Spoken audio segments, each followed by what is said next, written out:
Welcome. मैं साइमा खान हाजिर हूँ आपका पसंदीदा शो सिनेमा की दुनिया लेकर, जहां हम हर हफ्ते आपको सिनेमा जगत की अपडेट्स बताते हैं और साथ ही साथ फिल्मी कलाकारों की ज़िंदगी और उनके करियर से भी रूबरू कराते हैं। तो आज के प्रोग्राम में भी आपके लिए बहुत कुछ खास है, तो चलिए फिर शुरुआत करते हैं। आप भारतीय फिल्म इंडस्ट्री में सदी का महानायक अमिताभ बच्चन को तो जानते ही हैं, लेकिन आज हम बात करने जा रहे हैं सदी के खलनायक की, जिसकी तिरछी निगाहें और तीखी मुस्कान दर्शकों के दिलों में खौफ पैदा कर दिया करती थी। उनके निभाए हुए किरदारों का असर कुछ इस तरह से हुआ कि लोगों ने उनके नाम पर अपने बच्चों का नाम रखना छोड़ दिया। हम बात कर रहे हैं अभिनेता प्राण की। जी हाँ, प्राण का नाम आते ही उनके निभाए हुए न जाने कितने किरदार हमारी आंखों के सामने घूमने लग जाते हैं और हर एक किरदार को मानो कि उन्होंने जिंदा कर दिया हो, अपनी अदाकारी से उसको अमर बना दिया हो। और उनका तकिया कलाम बरखुरदार आज भी हिंदी फिल्म इंडस्ट्री में उनकी पहचान है। यूँ तो प्राण पढ़ाई लिखाई में बहुत अच्छे थे, लेकिन इसके बाद भी उन्होंने एक्टिंग को अपना करियर चुना और एक शौक उन्हें और था, वो था पान चबाने का शौक। और यही शौक वो अपना फिल्म इंडस्ट्री में भी लेकर आए। तो आइए आज इस महान अभिनेता पर नजर डालते हैं। आज फिर किसी कैदी ने भड़का दिया है क्या? हाँ, है एक कैदी। सांप से खेलने वालों को यह याद रखना चाहिए कि किसी किसी सांप के कांटे का कोई मंत्र नहीं होता। तुम हमें धमका रहे हो धनीराम? खामोश!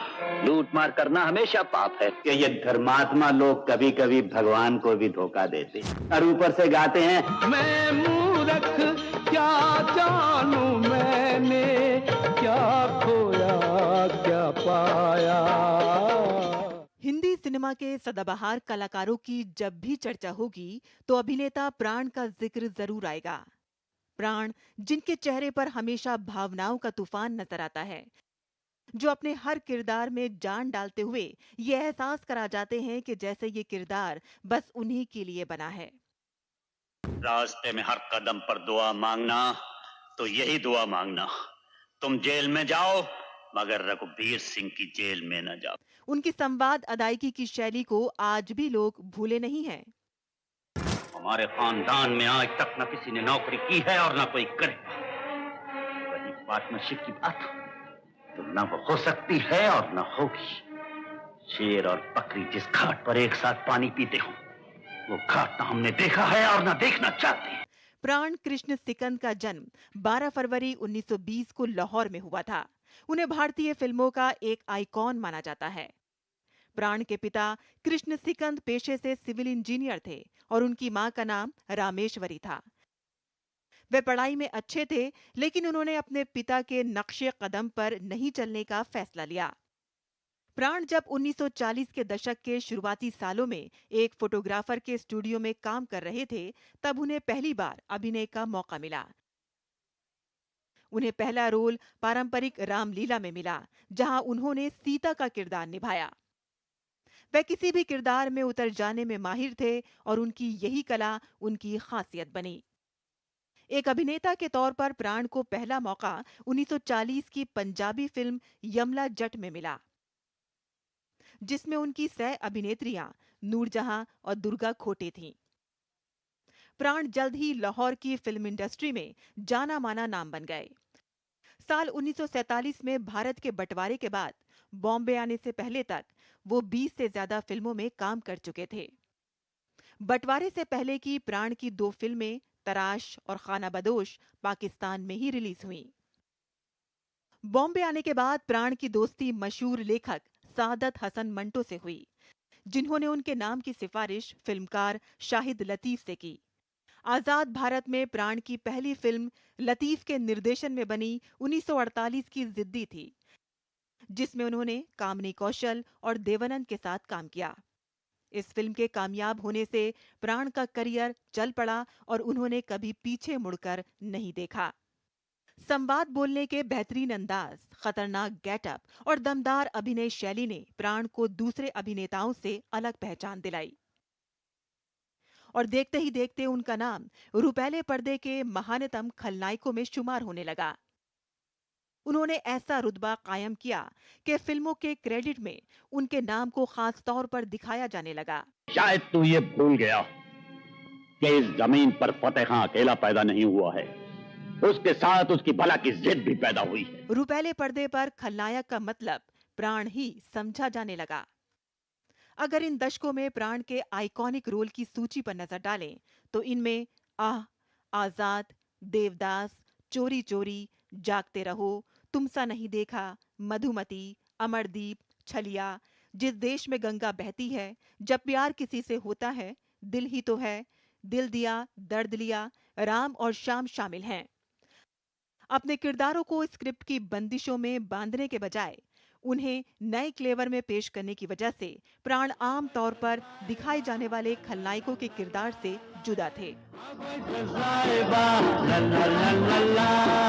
दारू की बोतल में साहेब पानी भरता है, फिर न कहना माइकल दारू पी के दंगा करता है। मुनीम जी और हाफ टिकट जैसी फिल्मों में उन्होंने खलनायक के किरदार में हंसी मजाक वाली कुछ हरकतें भी दिखाई। उस दौर में खलनायक के किरदार से कॉमेडी की उम्मीद बिल्कुल नहीं की जाती थी। अपने करियर के शुरुआती दौर में प्राण ने देवानंद, राज कपूर और दिलीप कुमार जैसे बड़े सितारों के साथ काम किया।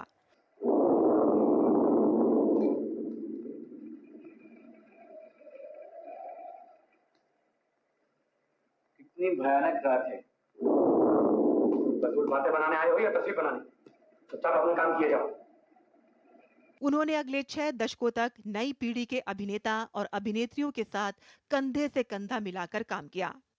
रुपैले पर्दे पर उनके अभिनय का इतना गहरा असर हुआ कि माता-पिता अपने बच्चों का नाम प्राण रखने से परहेज करने लगे। ये बात प्राण को बेमिसाल आइकॉन साबित करती है। साल 2013 में भारत सरकार ने प्राण कृष्ण सिकंद को भारतीय सिनेमा के सबसे बड़े सम्मान यानी कि दादा साहेब फाल्के अवार्ड से नवाजा। अपनी खराब सेहत के चलते वो इस समारोह में शामिल नहीं हो पाए। भारतीय फिल्म इंडस्ट्री में जब भी महान फिल्म मेकर्स का जिक्र होगा तो उसमें बिमल रॉय का नाम बहुत ही गर्व से लिया जाएगा। बिमल रॉय जो फिल्म का निर्देशन, डायरेक्शन और स्क्रिप्टिंग सभी कुछ किया करते थे और उनकी बनाई हुई हर एक फिल्म अपने आप में एक मिसाल हुआ करती थी। बिमल रॉय की एक खासियत और थी कि वो नई प्रतिभाओं को अपनी फिल्म में जगह दिया करते थे और इसी के साथ साथ उन्होंने हर बड़े कलाकार के साथ भी काम किया। उनकी बनाई हुई फिल्मों में बंदनी, परिणीता, मधुमती जैसी फिल्में हैं। उनकी बनाई हुई फिल्में अपने आप में बहुत ही अनोखी, अछूती और सबसे बड़ी बात यह है कि बहुत जज्बात से भरी हुई हुआ करती थी, जिसमें 2 बीघा ज़मीन भी शामिल है। और ख़ास तौर पे यहाँ हम उनकी बनाई हुई फिल्म देवदास का जिक्र ज़रूर करेंगे। देवदास फिल्म जो प्यार करने वालों के लिए एक खिताब की तरह है। तो बिमल रॉय जिन्होंने बहुत ही कम उम्र पाई, लेकिन उन्होंने जितनी भी उम्र पाई सभी की सभी उन्होंने फिल्म इंडस्ट्री को समर्पित कर दी। धरती कहे पुकार के, बीज बिछा ले प्यार के, मौसम बीता जाए, मौसम बीता जाए, मौसम बीता जाए। बिमल रॉय ने अपना फिल्मी करियर कोलकाता से शुरू किया, लेकिन दूसरे महायुद्ध और बंगाल के विभाजन के बाद कोलकाता में फिल्म उद्योग की स्थिति बहुत खराब हो गई थी। इसीलिए कई बंगाली दिग्गजों के साथ वो भी मुंबई आ गए। हालांकि कोलकाता और बंगाली संस्कृति उनसे छूटी नहीं। ये उनका मुंबई के फिल्म उद्योग पर एक बड़ा उपकार था, क्योंकि उन्होंने मुंबई में सुसंस्कृत और संवेदनशील सिनेमा का जो माहौल बनाया, उसने भारतीय सिनेमा को बहुत समृद्ध किया। उनकी फिल्मों से सिर्फ मेनस्ट्रीम कमर्शियल सिनेमा ही नहीं, पैरेलल सिनेमा भी काफी प्रभावित रहा। बिमल रॉय बॉलीवुड के ऐसे निर्देशक रहे जिन्होंने सामाजिक और यथार्थवादी फिल्मों की शुरुआत की। उनका जन्म 1909 में 12 जुलाई को हुआ था। साल 1953 में बिमल रॉय की फिल्म 2 बीघा जमीन को कांस में इंटरनेशनल अवार्ड से नवाजा गया था। दो बीघा जमीन बिमल रॉय की सबसे शानदार फिल्मों में से है। इसका निर्माण 1953 में किया गया था। इस फिल्म के लिए बिमल रॉय को सर्वश्रेष्ठ फिल्म और सर्वश्रेष्ठ निर्देशक का पहला फिल्म फेयर अवार्ड दिया गया था। देश को आजाद हुए कुछ ही साल हुए थे, औद्योगिकीकरण का नया दौर ही शुरू हुआ था।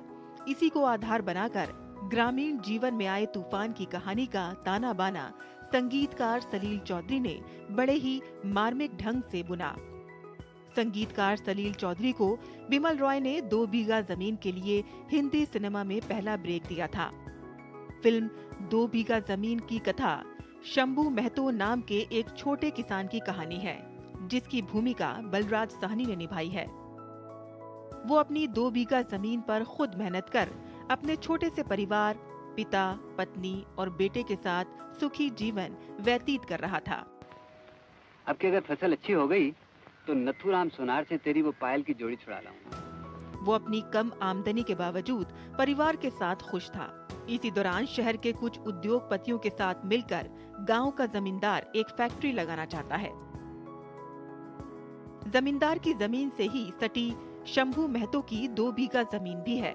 शंभू की जमीन को मिलाए बिना उस भूमि पर फैक्ट्री खड़ी करने में अड़चन आती है। इस पर जमींदार शंभू की जमीन को हड़पने के लिए षड्यंत्र रचता है। इससे शंभू के जीवन में उथल-पुथल मच जाती है। ऐसी त्रासद कथा दर्शकों को अंदर तक झंझोड़ देती है। जिंदगी में 50 रुपए भी कभी एक साथ नहीं मिले। 235 रुपए में कहां से जुटाऊंगा? धरती कहे पुकार के, बीज बिछा ले प्यार के, मौसम बीता जाए, मौसम बीता जाए। मुंबई के व्यवसायिक माहौल में बिमल रॉय सिर्फ एक फिल्मकार ही नहीं, एक संस्था थे, जिन्होंने मानवीय सरोकारों वाले कलात्मक सिनेमा को आगे बढ़ाया। उनके अवार्ड्स की फहरिस्त लंबी है, जिसमें फिल्में परिणीता, बिराज बहू, मधुमती, सुजाता, परख, बंदनी भी शामिल हैं। इन फिल्मों को अलग अलग कैटेगरीज में फिल्म फेयर अवार्ड दिया गया था। उस दौर में विभिन्न सामाजिक मुद्दों जैसे कि जमींदारी, गरीबी, निम्न वर्गों को लेकर छुआछूत, औरतों को घर से ना निकलने देने जैसे कई मुद्दों पर फिल्में बनती थीं। बिमल रॉय ने अपनी फिल्मों के माध्यम से भारतीय फिल्म जगत की नींव को तो मजबूत किया ही, साथ ही समाज को भी जागरूक करने का काम किया। करियर की शुरुआत में बिमल कोलकाता के न्यू थिएटर्स स्टूडियो में कैमरामैन के तौर पर काम करते थे। यहीं से उन्होंने फिल्म इंडस्ट्री में अपने करियर की शुरुआत की थी। बाद में स्टूडियो मालिक BN सरकार ने उन्हें स्टूडियो में बचे हुए रील से अपना डायरेक्शन का काम करने की इजाजत दी। इन्हीं बचे कुचे रील से उन्होंने 1944 में उदययर पाथे बनाई थी, जो कि उस वक्त की हिट साबित हुई थी। बाद में इसका हिंदी रीमेक किया गया। इस फिल्म का नाम था हमराही। अपनी फिल्मों के लिए रॉय ने कई नेशनल और इंटरनेशनल अवार्ड्स जीते। बिमल रॉय ने अपने करियर में 11 film fair award, 2 national award और कान फिल्म फेस्टिवल का अवार्ड जीता था। 1958 में आई उनकी फिल्म मधुमती ने रिकॉर्ड 9 फिल्म फेयर अवार्ड जीते थे। उनका ये रिकॉर्ड 37 सालों तक कायम रहा। बिमल रॉय की खूबी ये थी कि वह भले ही गंभीर और कलात्मक फिल्में बनाते हों, लेकिन उनका सब्जेक्ट ऐसा था कि आम दर्शक भी उन्हें पसंद करता था। दो बीघा जमीन, सुजाता और बंदनी जैसी गंभीर फिल्में भी बॉक्स ऑफिस पर सफल रही थीं। उनके इस हुनर का सबसे बड़ा उदाहरण मधुमती है, जिसकी सफलता और लोकप्रियता के आगे ये बात अक्सर लोग भूल जाते हैं कि वह उच्च कोटि की कलात्मक फिल्म है। ये उनकी दूसरी फिल्म थी जिसे सर्वश्रेष्ठ हिंदी फिल्म का राष्ट्रीय फिल्म पुरस्कार मिला था। इसके साथ ही इस फिल्म को कुल 7 फिल्म फेयर पुरस्कार भी मिले। तू नहीं तो ये बहार क्या बहार है, गुल नहीं खिले को तेरा इंतजार है।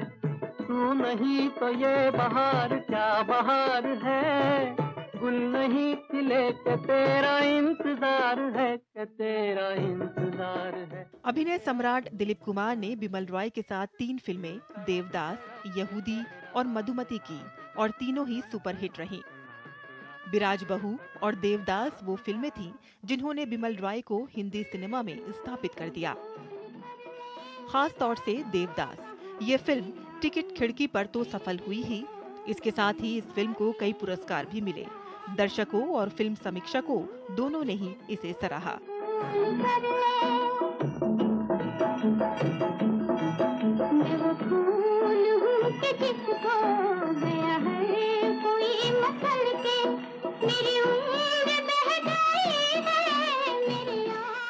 सुजाता और बंदनी वो फिल्में हैं जिनसे बिमल रॉय भारतीय सिनेमा में हमेशा अमर रहेंगे। फिल्मी दुनिया में जब उस वक्त पुरुष प्रधान फिल्मों का बोलबाला था, तब उन्होंने नारी प्रधान फिल्में बनाकर दर्शकों के लिए एक नई राह दिखलाई। हिंदी सिनेमा के आधार स्तंभ निर्माता निर्देशक बिमल रॉय को बहुत कम जिंदगी मिली। महज 55 साल की उम्र में 8 जनवरी 1965 को उन्होंने इस दुनिया को हमेशा के लिए अलविदा कह दिया।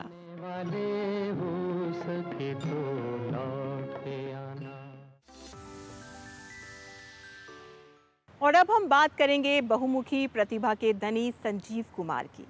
संजीव कुमार जिनकी अदाकारी के बारे में जितना कहा जाए उतना कम है। हम कह सकते हैं कि संजीव कुमार चलते फिरते अदाकारी के इंस्टीट्यूट थे।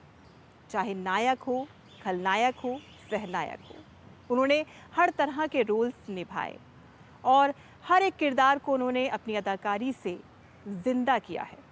चाहे फिल्म शोले हो, चाहे शतरंज के खिलाड़ी हो, या फिर कोशिश फिल्म में गूंगे का किरदार, हर एक किरदार एक बेहतरीन किरदार रहा। उन्होंने दिलीप कुमार के सामने जब एक्टिंग की तो दिलीप कुमार उनकी अदाकारी के कायल हो गए। वहीं जब उन्होंने धर्मेंद्र के साथ शिकार फिल्म में काम किया तो बेशक उनका रोल बहुत छोटा था, लेकिन उस फिल्म में वो अवार्ड हासिल कर गए। तो इस तरह के थे संजीव कुमार। तो आइए एक बार फिर से उन पर नजर डालते हैं। फिर वही फुर्सत के रात दिन दिल ढूंढता है, फिर वही। सपने प्राइस टैग के साथ आते हैं। ढेर सारा स्ट्रगल, बेशुमार वक्त की इन्वेस्टमेंट, कदम कदम कुर्बानियाँ, ये सब हिस्सा है कामयाबी की उस जद्दोजहद का जिससे गुजरकर आप अपने सपनों की मंजिल तक पहुँचते हैं। अदायगी के बेताज बादशाह थे संजीव कुमार। हालांकि कई बार कीमत इससे बड़ी होती है, कई बार आप अपनी आत्मा से समझौता कर जाते हैं।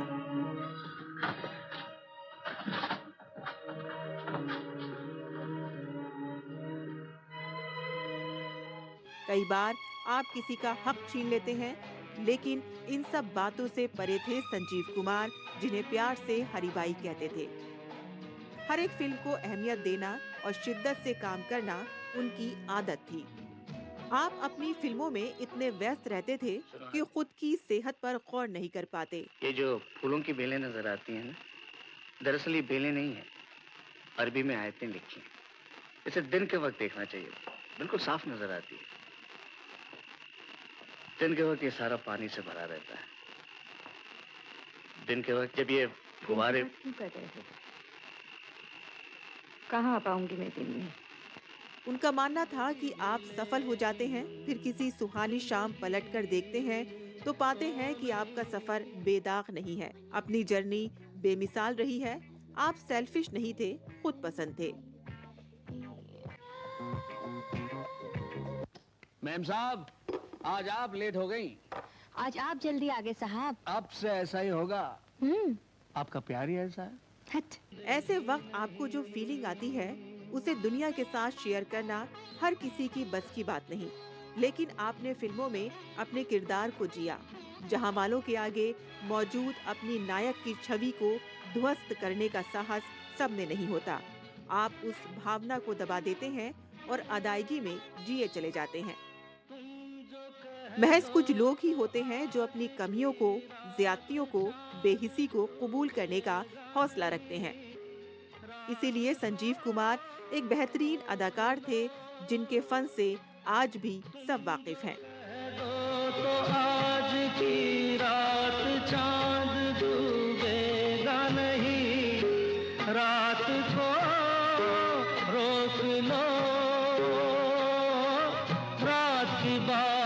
है और जिंदगी बाकी तो नहीं।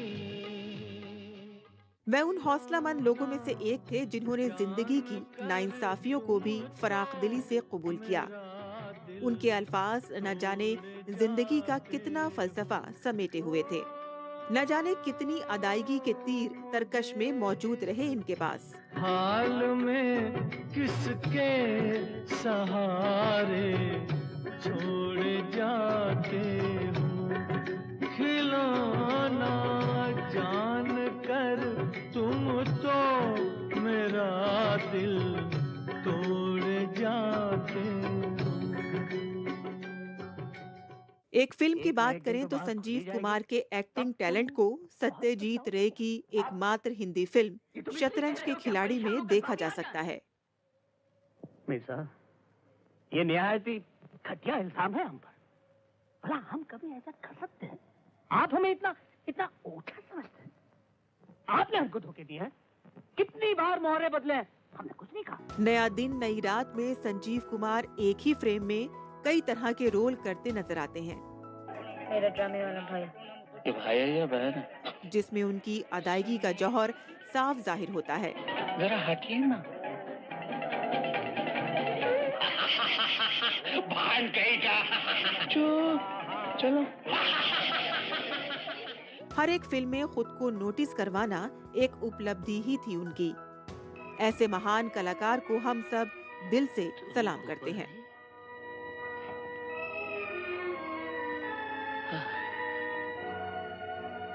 कोपा तो मर गई है। कोपा तो मर गई है। फिल्में देखना भला किसे पसंद नहीं है। फिल्में जो मनोरंजन का एक बहुत ही अच्छा साधन हुआ करती हैं। वहीं अगर कोई ऐसी फिल्म आने वाली है जिसमें आपका कोई फेवरेट अदाकार है तो फिर कहना ही क्या। तो फिर आइए फिर नज़र डालते हैं कि कौन कौन सी फिल्में सिनेमा घरों में आ पहुंची हैं। अक्षय कुमार स्टारर फिल्म सरफिरा बड़े पर्दे पर धमाकेदार ओपनिंग के साथ सिनेमा घरों में है। सुधा कोंगरा के निर्देशन में बनी फिल्म की कहानी एक ऐसे व्यक्ति के बारे में है जो अपनी खुद की एयरलाइंस खोलना चाहता है, जिसके जरिए वे आम लोगों को आधे दामों पर हवाई टिकट उपलब्ध करा सके। और उसकी भूमिका में आपको अक्षय कुमार नजर आएंगे। फोटो किसकी है? इस फिल्म की कहानी कैप्टन गोपीनाथ की किताब simple fly a Deccan odyssey पर आधारित है। You want to start an airline? Hindustan की पहली लो कॉस्ट एयरलाइन सर, अगर आप चाहें। अगर मैं चाहूँ तो। फिल्म में अक्षय के साथ आपको राधिका मदान मुख्य अभिनेत्री के तौर पर नजर आएंगी, जिन्होंने इस बार अपना सर्वश्रेष्ठ दिया है। एक्टिंग की बात की जाए तो अक्षय कुमार और राधिका मदान के अलावा परेश रावल और सीमा बिस्वास सहित तमाम सितारों ने अपने अपने किरदारों के साथ इंसाफ किया है। सभी की एक्टिंग आपको परफेक्ट लगेगी। फिल्म का फर्स्ट हाफ आपको इतना उत्साहित कर देगा कि आप सेकंड हाफ का इंतजार करने लगेंगे।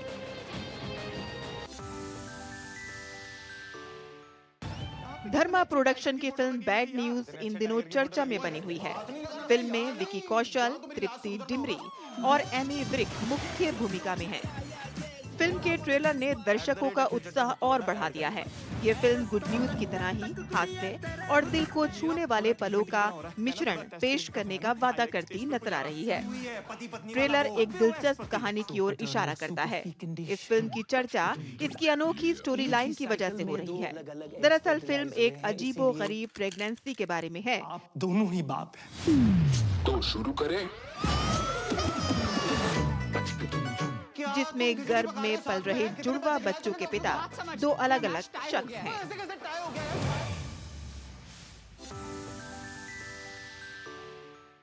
तो सिनेमा की दुनिया में आज के लिए बस इतना ही। अगले हफ्ते हम फिर हाजिर होंगे आपके लिए सिनेमा जगत से जुड़ी तमाम अपडेट्स लेकर। तब तक के लिए हमें इजाज़त दीजिए। Bye bye, take care and नमस्कार।